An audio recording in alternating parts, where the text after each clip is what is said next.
Hathaway तापत्रय विनाशाय श्रीकृष्णाय वयं नमः। वंशी विभूषित करानौ नीर्दाभात् पीताम्बराधरुण बिन्दुफलाधरोषात् पूर्णेन्दु सुन्दर मुखादर विनेत्रात् कृष्णात् किमपि परं तत्त्वमहं न जाने। श्री गणेशाय नमः। व्यासवासी एकदानयं शरणेर्ष्या शौकादया प्रोक्षुण्या सर्वे दूतं पौराणिकं खलु। श्री गणेशाय नमः। मुनि श्रेष्ठ विद्याभूषण श्री व्यास जी श्रोता गणों से कहते हैं, एक समय नैम सारण्य तीर्थ में शौनक इत्यादि 88 सहस्र ऋषि विद्य इकट्ठा होकर परस्पर विचार कर रहे थे कि कराल कलयुग आ रहा है। इस कलयुग में प्राणियों को महान से महान दुख प्राप्त होगा, अतः इस दुख से लोगों को बचाने के लिए कोई उपाय करना चाहिए। 88 साधु संत ऋषि लोग इकट्ठा होकर विचार कर रहे थे। अचानक उस स्थान पर पौराणिक सूर्य जी अपने शिष्यों के सहित पधारे। सूर्य जी को देख करके ऋषि लोग खड़े हो गए और श्रद्धा पूर्वक उठ करके साष्टांग दंडवत किया और कहा। तत्पश्चात ऋषियों ने सूर्य जी को उत्तम पवित्र आसन दिया, बैठाया, पूजन किया और सूर्य जी से बोले, कहा, हे भगवान, इस समय आपका आना बहुत ही उत्तम हुआ है। अर्थात हम सब लोग शोक सागर में डूब रहे थे, आपने नौका से हम लोगों का उद्धार करने के लिए यहाँ पर पदार्पण किया। यह प्रसन्नता का विषय है। हे प्रभु, कराल कलयुग निकट आ रहा है, धर्म की किस प्रकार रक्षा हो सकेगी, इस चिंता में हम सब बहुत दुखी हैं, बहुत परेशान हैं। और कहा, कराल कलयुग में इस तरह के मनुष्य होंगे, भगवंत कथा न रुचेगी, जिन्हें नहीं शास्त्र के बाद विधान धरेंगे, पढ़ के अंग्रेजी कहाएंगे साहब, होटल में मदपान करेंगे, कर खंडन तीरथ मंदिर का नहीं पूर्ण कथा अवगान करेंगे, कभी चंचल तीय पराई है घर की का नमान करेंगे। ऐसे ऐसे मनुष्य कलयुग में होंगे। अतः है भगवान, व्रत अथवा तप करके इस प्रकार वांछित फल प्राप्त हो कृपा करके कहिए, ऐसी हम लोगों की सुनने की इच्छा है।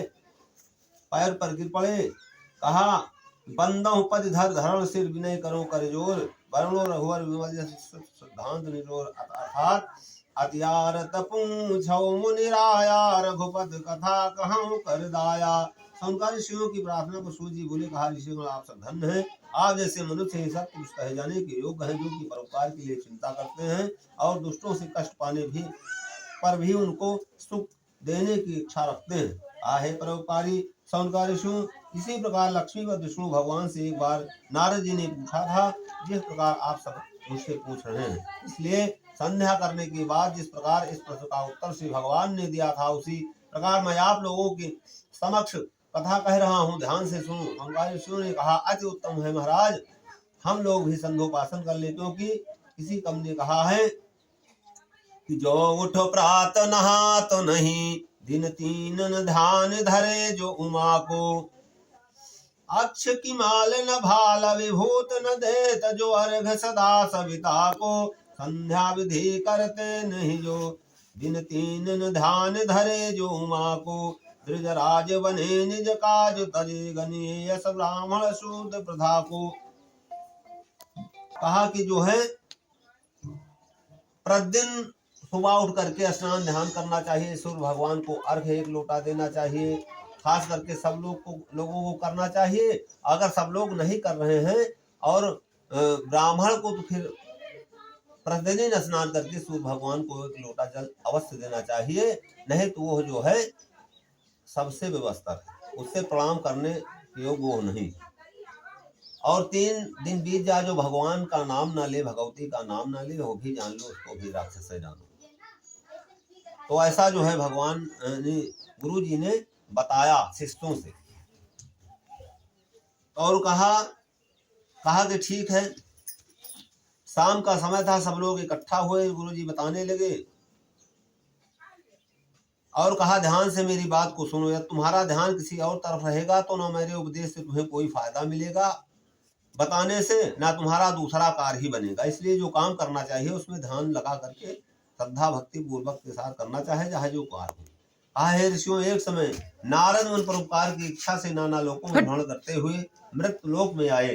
जब नारद जी मृत्युलोक में आए तो उन्होंने देखा क्या कि इन मृत्युलोक में जितने जीव हैं सब अनेक प्रकार की योनियों में जन्म लेकर के अपने पापों को भोग रहे हैं, तरह तरह की बीमारी अजारी पीड़ा परेशानी को झेल रहे हैं। तो नारद जी देखा जब मृतलोक में तो उनको बड़ा कष्ट हुआ।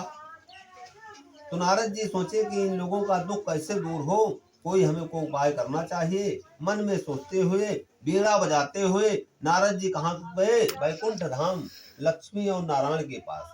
एक बार कर तल कर वीणा गावत हर गुण गान प्रवीणा, क्षीर संध गवने मुनि नाथा जा बस निवास सुध गाथा, हरस मिले उठ रमा निकेता, बैठे आसन ऋषि समेता।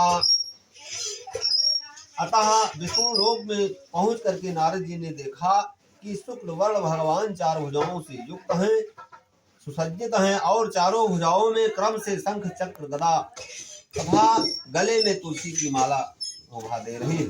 ऐसे देवों के देव तथा स्वामी भगवान की नारद जी स्तुत और प्रार्थना करते हैं, कहते हैं हे भगवान आपको साष्टांग दंडवत है, आप वाणी और मन से परे हैं, आपको प्रणाम है। आपके अनेक रूप हैं, आपकी शक्ति अनंत है। आप यद मध्य और आप आदि और मध्य अंत से रहित हैं।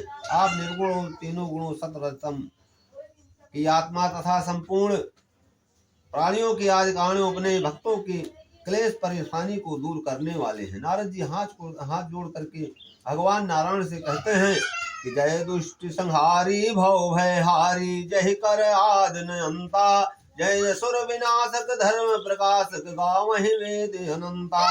इस प्रकार नारद जी के मुखारविंद से अस्तुत सुन करके भगवान ने नारद जी से पूछा, हे नारद आपका आगमन वैकुंठ लोक में किस लिए हुआ?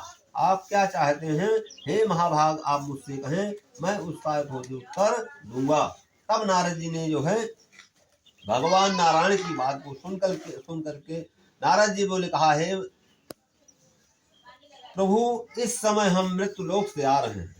तो कहा फिर मृत्यु लोक की क्या हालचाल है? तो नारद ने बताया, भगवान से कहा मृत्यु लोक के जन सकल हैं युत कैसे अनंत, कहीं उपाय से मुक्त हो मोसो कहो भगवंत। हे भगवान मैं मृत्यु लोक से इस समय आ रहा हूँ। वहाँ जितने मनुष्य हैं सब अनेक प्रकार के क्लेश से युक्त हैं, नाना प्रकार की योनियों में जन्म लेकर के अपने पाप को भोग रहे हैं। अर्थात दीन मलिन दरिद्र कुमूर्ख बुद्ध विवेक विनय अभिमानी,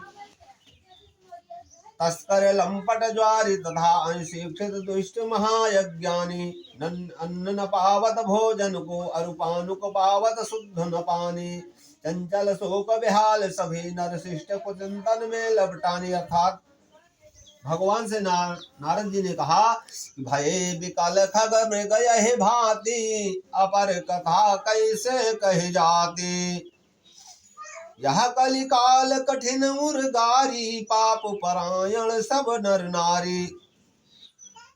हे मुनिश्रेष्ठ नारद जी, जब भगवान ने बताया इसलिए भगवान कोई ऐसा उपाय हो तब बताइए जिससे उन प्राणियों का दुख छूट जाए। यदि आप मुझ पर कृपा करते हैं तो रखते हैं तो कहिए, मैं सुनना चाहता हूँ। नारद जी कह रहे भगवान नारायण से कि दीन दयाल विरत संभारी, हरहु नाथ मम संकट भारी। श्री भगवान ने नारद जी से कहा कि हे नारद तुमने भली बात पूछी है, जिससे संसार का कल्याण होगा, प्राणी पापों से मुक्त होकर परम पद को प्राप्त होंगे। हे नारद एक छोटा सा उपाय हम आपसे बता रहे हैं, जा करके मृत्यु लोक में उसी का प्रचार प्रसार करो। भगवान नारायण ने कहा नारद जी से, अतः हे नारद एक छोटा सा उपाय है, ध्यान से सुनो, इसी से मानव का कलयुग में कल्याण होगा।